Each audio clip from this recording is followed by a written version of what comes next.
Janë bërë 4 muaj e gjysmë që nga mbajtja e zgjedhjeve të rregullta parlamentare në Kosovë. Pavarësisht kësaj, vendi vazhdon të jetë pa institucione të reja.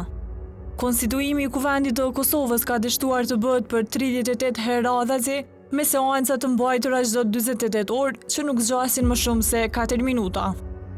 Kriza institucionale duket se po i shkakton dëm të madh vendit në shumë aspekte dhe humbje të miliona eurove në ekonomi. Qindra miliona euro rrezikon t'i humbë Kosova nga plani i rritjes i Bashkimit Evropian për Ballkanin Perëndimor për shkak të mos themelimit të institucioneve. Kosova do të përfitonte nga ky fond 880 milion euro, por marrëveshjet duhet të ratifikohen në Kuvend. Përpos këtyre, 90 milion euro të tjera janë të alokuara nga Banka Botërore për Kosovën, të cilat po ashtu presin ratifikimin nga Kuvendi. Megjithatë, këto mjete po presin ratifikimin që nga muaji maj i vitit të kaluar, e që rrezikojnë të humbin nëse nuk ratifikohen në Kuvend deri në muajin shtator. Ishte ministri në detyrë i financave, Hekuran Murati, ai që fajsoi partitë ish opozitare për mos ratifikim të marrëveshjeve ndërkombëtare. Banka Botërore as bota nuk mund na presin pafundësisht. Nëse marrëveshja për 90 milion euro me kamot 0% nuk ratifikohet deri në shtator, ekziston rreziku shumë i lartë që këto mjete t'i merren Kosovës dhe t'i japën një shtitje tjetër. Prandaj është jetike që opozita të reflektoj dhe të mundsoj konstituimin e Kuvendit, e pastaj edhe të votoj këtë marrëveshje. Inatet politike nuk do të duhej t'i kushtonin shtetit tonë. Mirëpo, deputet të partive të tjera politike kanë akuzuar lëvizjen vetëvendosje për bllokat institucionale e përgjegjëse për humbje të qindra miliona eurove që do të mund t'i përfitonte Kosova. Ndërsa njohës të ekonomisë kanë kritikuar deputetet si të zgjedhur të popullit për mos konstituim të Kuvendit. Deputeti nga radhët e PDK-s, Ferhat Shala, ka thënë për dokumentarin Ekspoze se Kosova ka humbur 1 miliard euro gjatë mandatit të kësaj qeverie të udhëhequr nga Albin Kurti. Është e vërtetë e madhe që Kosova ka humbë shumë dhe po vazhdon të humbë shumë me një qeveri që çfarë realisht ministri Murati dhe Albin Kurti e kanë pasur këtë mandat qeverisës. Kosova jo vetëm që po i rrezikon 90 milion, po ka humbur 1 miliard euro gjatë kësaj qeverie në importet e energjisë. Pra 1 miliard euro Kosova i kanë nxjerrë jashtë shtetit duke importuar energji, pra paketa energjetike vendit i ka kushtuar për një mandat qeverisës 1 miliard euro. Kosova në këtë mandat qeverisë ka humbë 230 milion euro fonde të MCC-s të ndara për gasin, i cili kur nuk është realizuar dhe tashmë kena projektin e dështuar edhe të baterive të pretenduara të kësaj qeverie. Kosova po ashtu ka humbur rreth 300 miliard euro fonde të ndryshme të Bashkimit Evropian për shkak të sanksioneve që Kosova është. Pra, ky mandat qeverisës vendit i ka kushtuar për afërsisht 1.7 dhe 1.8 miliard euro dam ekonomik klasik dhe të matshëm. Dhe normalisht pa e llogaritur këtu damin e pjesës tjetër të deficitit tregtar, pa e llogaritur këtu damin e inflacionit, pa e llogaritur shkallën e ulët si asnjëherë tjetër të realizimit të investimeve kapitale dhe shumë projekte tjera tashmë të parealizuara.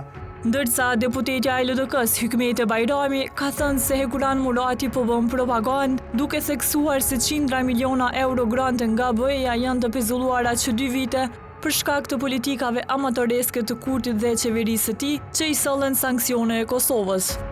Deputeti Murati, si zakonisht, tash e 5 vite, mundohet që të bëj propagandë, të dezinformoj publikun, edhe kjo ishte një tentativë tina për ta minimizuar ngërçin institucionale dhe krizën politike e cila mbretëron në vend, sepse ta reduktosh krizën politike, ngërçin institucional, në pasoja të një kredie prej 90 milionëve, do më thonë kjo është përbes nuk di, nuk mund, është ma tepër se naivitet. Por ajo për të cilën Zoti Murati nuk është deklaruar asnjëherë, janë qindra miliona euro të bllokuara, jo kredi, për grante, pakthim nga ana e Bashkisë Evropiane, të cilat janë grante dhe projekte të pezulluara tash 2 vite për shkak të masave ndëshkuese të Bashkisë Evropiane, të cilat i janë vendosur Kosovës për shkak të politikave amatoreske dhe populiste të Kurtit dhe qeverisë të tij. Sot e 2 vjet Kosova nuk ka qasje dhe janë bllokuar me qindra miliona projekte. Sipas saj, marrëveshja përmjetet nga Banka Botërore është nga legjislatura e kaluar, të cilat LDK i ka votuar si marrëveshje ndërkombëtare, e që është përgjegjësia e Ministrit të Financave që t'i sigurojë votat. Ne jemi duke humbur shumë, qytetarët e vendit për shkak të krizës institucionale janë duke u përballur me probleme të shumta.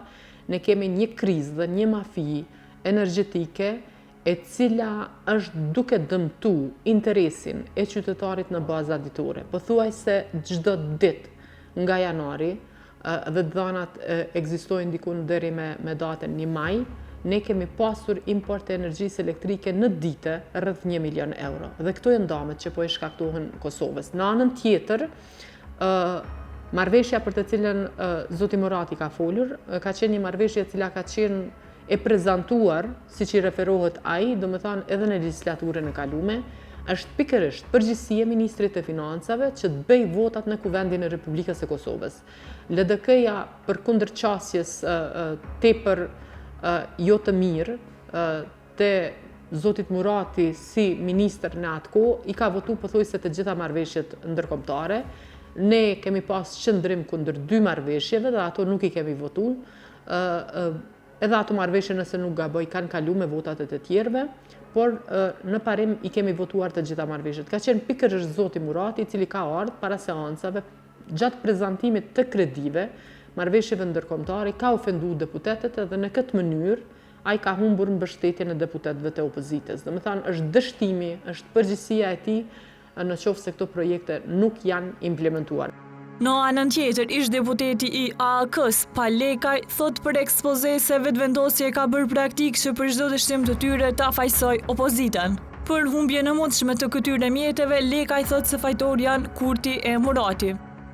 Sa i përket prononcimit të ministrit në detyrë, zotit Murati, mendoj që vetëvendosja e ka ma tani e ka bën praktik që çdo faj ta hudh të opozita, të ish opozita, dhe në asnjë mënyrë mos të pranoj fajin për veprimet e tyre dhe shuma prej 90 milion euro nga Banka Botërore është fol dikun majt vitit kalum dhe ju e dini që nuk ka marrë asnjë procedurë për me ardhë edhe me prunë në kuvend.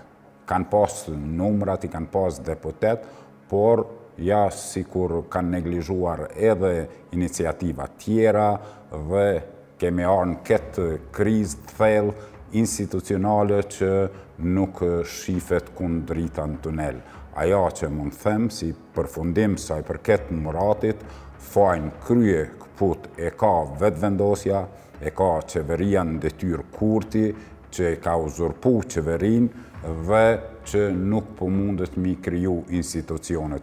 Prandaj të kërkosh tani një miratim të marrëveshjes ndërkombëtare, pa u formuar kuvendi, pa u konstitu kuvendi, është nonsens. Dhe mendoj që me një fjalë ta them që vetëvendosja edhe frym kur merr ish opozita është gabim për ta.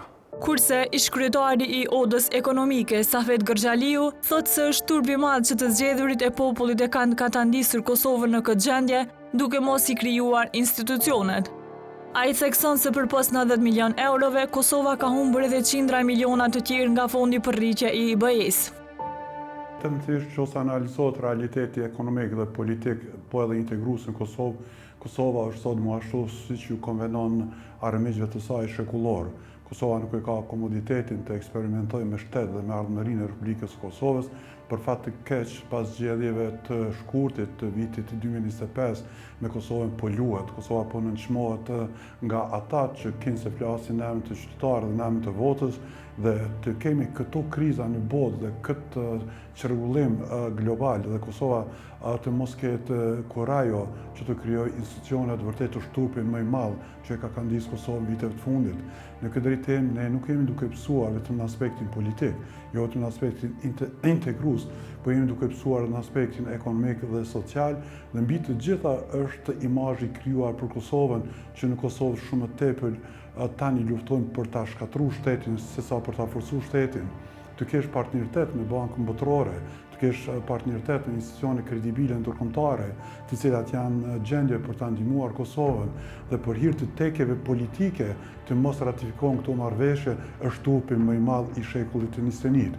Nuk janë vetëm 90 milion euro të parapara nga banka botërore, një ndihmë për cilat Kosova ka në çdo cep për të investuar, një ndihmë me një kamat zero, dhe nëse ato nuk do të ratifikohet ajo marrëveshje për këto mjete, atëherë në shtator do të ngrihen dhe të bartin ndonjë shtet tjetër. Nuk janë vetëm këto mjete, Kosova ka humbur shumë edhe nga fondi për rritje dhe zhvillim të qëndrueshëm të Ballkanit Perëndimor, gjitha vendet e Ballkanit Perëndimor përveç Bosnjës i kanë marrë do të ratat e veta apo pjesët e para për ta mbështetur zhvillimin ekonomik dhe Kosova nuk e bën një gjë të tillë dhe nuk do ta ketë mundur që ta bëj. Prandaj besoj që është koha kur duhet të kuptohet e vërteta që në Kosovë duhet të luftohet për shtet dhe për qytet, dhe jo vetëm për pushtet, por e tëra kjo që është duke ndodhur me këtë eksperimentim dhe duke ja vjedhur kohën Kosovës, duhet të jetë një signal apo një mesazh për qytetarët e Kosovës që në zgjedhjet ardhme të kenë kujdes ku të japin votën dhe të mos votohet individi, po të votohet programi dhe strategjia zhvillimore e vendit tonë. Lajm të keq humbje në 90 milion eurove nga banka botërore e quan Agim Shahini, kryetari i Aleancës Kosovare të Bizneseve. Ai për ekspoze potencon se lëvizja vetëvendosje ka përgjegjësinë më të madhe për krijim të institucioneve. Duhet të zbulohet faktori bllokues i kuvendit dhe kujt po i adreson këtë ankesë. Kur ne të tjerët jemi të pafuqishëm që të ndryshojmë mendjen e deputetëve në kuvend, sepse ne ja kemi dhënë votën atyre deputetëve dhe ata duhet që të ndryshojnë qasjen. Humbja e 90 milion euro është lajm i keq, por është pikërisht subjekti i vetëvendosjes, i cili ka përgjegjësi më të madhe për konstituimin e kuvendit dhe partitë të tjera. Prandaj nuk janë vetëm 90 milion, po janë shumë më shumë miliona që qeveria e vendit e ka sjellë Kosovën në këtë situatë ku po humbon miliona të përditshëm. Por përpos mjeteve financiare nga banka botërore, Kosova ka humbur shumë edhe për shkak të masave të Bashkimit Evropian ndaj Kosovës. E për gjithë këtë, sipas deputetit Ferhat Shala, fajtore është qeveria Kurti. Ne duhet ta kemi të qartë që Kosova është nën sanksione de facto dhe de jure të Bashkimit Evropian. Dhe fajtor kryesor janë institucionet të shtetit që kanë udhëhequr dhe menaxhuar tash e 6 vite, 5 vite, 6 vite me institucionet e Republikës Kosovës. Nuk mund ta hedhësh fajin tek opozita për shkak të paaftësisë menaxheriale dhe politika krejtësisht e gabuara brenda dhe jashtë vendit. Ndërsa deputetja Bajrami thotë se Murati dhe të tjerët i kanë marrë peng zyrat e qeverisë dhe po veprojnë pa legitimitet. Sipas saj, ata e kanë lënë Kosovën prapa në zbatim të projekteve kapitale. Unë dje shikova se rritë kohore të Ministrisë të Financave, deri në fund të majit, ne kemi implementim të projekteve kapitale vetëm 99 milion euro. Imagjinoni, dhe më thënë, nuk është poenta që Kosova po humbet nga kredit. Në fakt, Kosova në kohën kur ne po flasim, është tepër mbrapa në zbatimin e projekteve kapitale, pikërisht për shkak të ngërshit institucional, sepse nuk ka kush mbikëqyr punët, nuk ka kush që të bëj kërkesa për punë të caktoj objektiva. Zoti Murati dhe të tjerët, të cilët kanë marrë peng zyrat e institucioneve të Republikës së Kosovës, të qeverisë Republikës së Kosovës, janë aty pa legitimitet dhe pa autoritet. Tashme prej se ne kemi dorëzuar kallëzimet penale, këta më as nuk nënshkruajnë, janë thjesht aty për të ushtruar ndikim në mënyrë që të ushtrojnë një farë lloj ndikimi politik të punësimet, tek tenderët dhe gjanat të tjera, mirë po kjo është komplet jo ligjore dhe jo legjitime se çfarë po ndodh. Mirë po, deputetja e LDK-s potencon se Kosova nuk rrezikon të humbë të drejtën për kredi, por varet se kush është kryeministër e ministri i financave. Kosova nuk rrezikon asnjëherë të humbë, është pikërisht komplet varet se kush është ministri i financave, se kush është kryeministër. Kosova asnjëherë nuk ka pasur problem që të ketë qasje në kredinë e institucionet financiare ndërkombëtare. Po e them edhe njëherë është fatkeqësi e madhe që Kosova nuk po implementon buxhetin e vet të cilin e ka në dispozicion dhe gjithashtu po humbim qindra miliona euro. Ne edhe sot e kësaj dite nuk kemi qasje në fundet e rritjes, e planit e rritjes. Do të thonë të gjitha vendet e rajonit kanë filluar të kenë qasje dhe të shfrytëzojnë këto fonde. Kosova për shkak të masave ndëshkuese të BE-s dhe sot e kësaj dite. Po e them edhe një herë për të gjitha këto, përgjegjësia është lëvizja vetëvendosje. Fajin krye KP ja lë qeverisë Kurti për humbjen e fondeve ndërkombëtare ish deputeti Palekaj. Kjo ka impakt negativ në shumë dimensione, edhe në punësim, edhe në zhvillim ekonomik, edhe në qarkullim të paras, dhe mendoj që nuk do mend që Kosova humb tepër me këto mos veprimet vetëvendosjes, me këto dështime që për 4 vite tash po bëhet viti 5 pothuajse që nuk kemi pa diçka të mirë. Ju e dini veprimet e tyre që i kanë bërë pa koordinim me ndërkombëtarët, na kanë qitë edhe në një krizë të thellë ku i kemi humbur dikun 300 milion euro me sanksione, ku ka pas impakt edhe të kompanit, edhe të projektet, edhe të vendet e punës, dhe mund të them që Kosova ka përjetu një kolaps ekonomik që mendoj që edhe me këta, kur jashtojmë edhe 90 milionë si pas gjitha gjasat, do të humbet afati, mendoj që s'do koment dhe faj krye KP i bie qeverisë në detyrë, zotit Kurti, dhe jo ish opozitarve apo deputetët që vinë nga ish opozita. Ndërsa Gërgjaliu vlerëson se fajtor janë 120 deputetët e Kuvendit të Kosovës. Në mungesën e përgjegjësisë individuale dhe institucionale dhe në këtë lojë mes opozitës dhe opozitës humb Kosova dhe ardhmëria dhe perspektiva e saj. Prandaj nëse ata flasin në emër të popullit, duhet të reagojnë, duhet të veprojnë, sepse vërtet Kosova nuk është pronë asnjë partie politike. Nuk duhet këtu të kërkohet do thot fajtori, kur dihet që fajtori janë 120 deputet, të cilët flasin në emër të shtetit dhe në emër të votave të qytetarëve për të udhëhequr, dhe kjo që po ndodh është turpi më i madh, dhe dua të besoj që një gjë e tillë që janë duke bërë me Kosovën, duke avjedhur perspektiven, duke zbrazur Kosovën, do të jetë e penalizuar nga qytetarët e Kosovës në të ardhmen. E Shahini fajtore e sheh lëvizjen vetëvendosje si fituese të zgjedhjeve që thotë se nuk po arrin të krijojë institucionet që do mos humbën më shumë miliona. Fajtori kryesor për 90 milioner është qeveria e vendit dhe subjekti politik në krye të qeverisë që është, por edhe partitë e tjera që nuk po e konstituojnë Kuvendi dhe nuk po arrin marrëveshje. Është pa kuptimt se si qeveria aktuale ka 48 deputet dhe nuk mund që t'i bën edhe një 3-4 votet të tjera për me bo qeverin. Dikur, partitë e tjera i marshin rreth 30 deputetve dhe i bëjshin 81 deputet. Kjo ka tregue demokraci dhe bashkëpunim. Kjo qeveria aktuale nuk po don që të bashkëpunoj me deputet, me partit, subjektet politike në mënyrë që të del vendi nga gërçi dhe mos t'i humbum këta shumë miliona e shumë ma shumë miliona edhe nga sanksionet ekonomike. Por sa kanë qenë humbje totale për Kosovën nga fondet ndërkombëtare si pasojë e masave ndëshkuese të Bashkimit Evropian dhe ngërçet institucional. Sipas Shalës, humbjet janë miliardëshe. Ne kemi 5 vite praktikisht qeverisje me buxhet.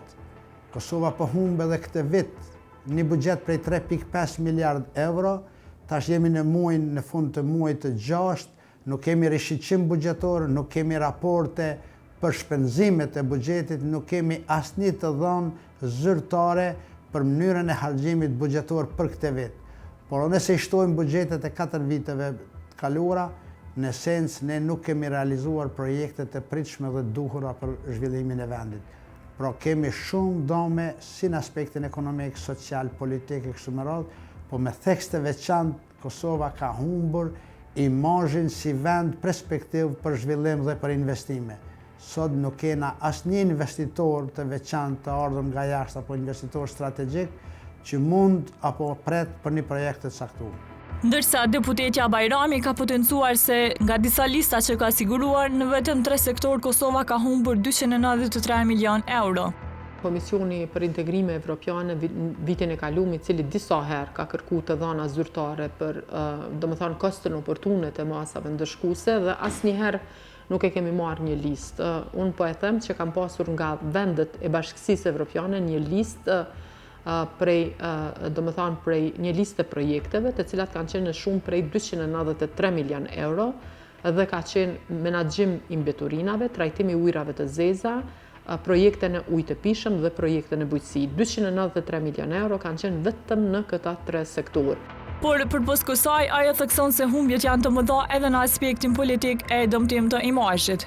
Po përpos 100 miliona euro që janë humbur nga masat ndëshkuese, dëmi edhe më i madh, i cili nuk mund të matet në terma monetar, është dëmi politik dhe dëmtimi i imazhit të Kosovës në arenën ndërkombëtare. Për herë të parë, domethënë, pas luftës ose për herë të parë në histori, në fakt, Kosova gjendet në masa ndëshkuese të Bashkisë Evropiane. Dhe kjo nuk është pak. Dhe tash po e shihni se masat janë vendosur Kosovës, po kërkohet një farë lloj pajtueshmërie të gjitha vendeve anëtare për largimin e tyre dhe siç duket ky nuk do të jetë proces fare i lehtë. Edhe Lekaj ka përmendur humbje të mëdha që ka pasur Kosova viteve të fundit. Ju shihni që ekonomia e Kosovës mund të them që është në kolaps. Nuk kemi investime, qofshin brendshme, qofshin të jashtëm, ndërmarrjet e familjare pothuajse janë në dështim, ndërmarrjet e mesme të biznesit janë në dështim dhe mos flasim për ndërmarrje të mëdha.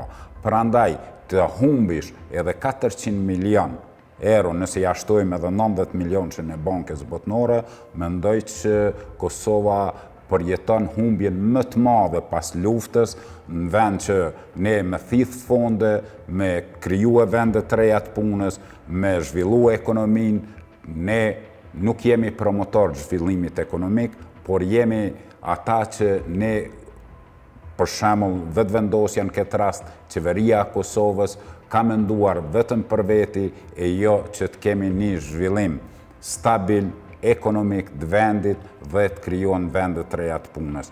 Prandaj kemi mbet pa shpresë me këtë qeveri dhe dharë Zoti që sa ma para vije dikush tjetër dhe jo të vazhdoj kjo qeverisje e keqe që po i shkakton dëme të mëdha edhe ekonomisë, edhe qytetarëve, por në përgjithësi kemi një kolaps. Tani, kur t'ja shtojmë edhe kolapsin energjetik, mendoj që nuk dije qytetari jonë se si të mendoj t'jetoj në këtë vend, sepse çdo njeri, çdo i dyti qytetar e ka mendjen vetëm për të lëshuar Kosovën. Dhe nuk guxojmë ne ta lodhim qytetarin në këtë gjendje dhe të krenohemi me të arriturat që e thojnë vetëvendosja apo qeveria në detyrë. Ndërsa Gërgjaliu thot se Kosova ka humbur mbi 1 miliard euro gjatë këtij mandati qeverisës, për çka thekson se shteti nuk e ka komoditetin për një gjë të tillë. Në rreth parë në Kosovë po harrohet fakti që kemi mungesë stabilitet politik, në rreth të dytë jemi në masa apo në sankcione të Bashkimit Evropian dhe kur e kemi një dialog të hapur me Serbinë, i cili është futur në një rrugë maratone, vërtet sfidat e Kosovës janë të shumta. Humbjet nga moskrimi i institucioneve janë në shumë segmente dhe çdo segment e ka atë rëndësinë e vet të pakontestuar, sepse e tëra kjo gjeneron një indeks zinxhiror të dëmeve që lidhen nga ato ekonomike, politike, integruese, sociale dhe emocionale, por definitivisht Kosova nuk e ka komoditetin që ndoshta brenda një viti kalendarik apo një mandati të humbë më tepër se 1 miliard euro potencial financiar i cili ka mund të jetë në funksion të zhvillimit të Kosovës. Ju po e shihni ku është Kosova sot, sa ka investime kapitale, sa ka zhvillim, është vërtet diçka që lëm për të dëshiruar, por edhe të refuzohen në këtë drejtim për hir të arrogancës politike, po e them, për hir të arrogancës politike do thot këto mjete është turpi më i madh që dëshmon karakterin dhe profesionalizmin e politikanit kosovar të vitit 2025.